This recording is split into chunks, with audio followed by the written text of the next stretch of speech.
Bristol Community College, Mathematics with Dan Avedikian, Math 060, Topics in Developmental Mathematics, Section 2.7, Problem 5.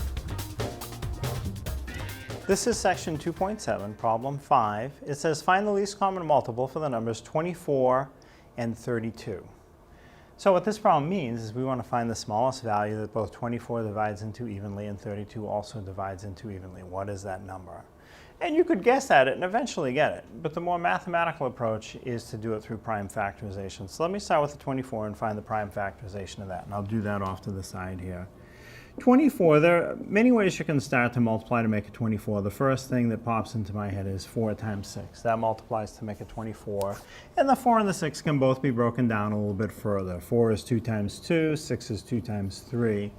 And then all those numbers are prime, and they multiply to make a 24.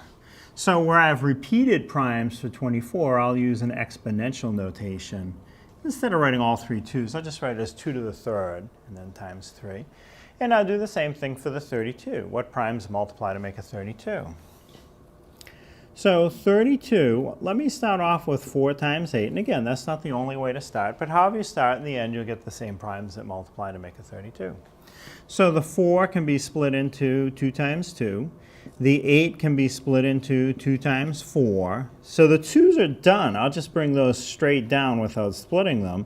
And the 4 can split one last time, also into 2 times 2. So in the end, for the 32, they're all 2's. I have 5 of them. So the prime factorization of 32 is 2 to the 5th power. So now I have the prime factorization of both numbers. Now what I want to do is make a list of any prime that appears in either prime factorization. It winds up just being 2 and 3.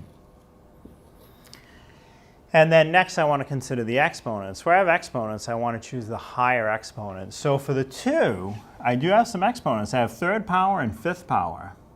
Well, 5th power is larger than 3rd power, and I want to take the larger value, so I have 5th power. The 3 is only to the 1st power, so I just leave it 1st power.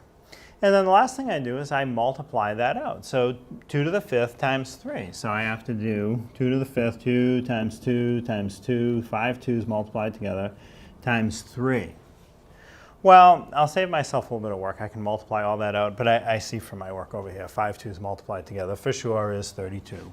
So as I multiply the 2's, I'll get 32, but it's still times 3 on the end. And I can do that without writing it out the long way. That's 96.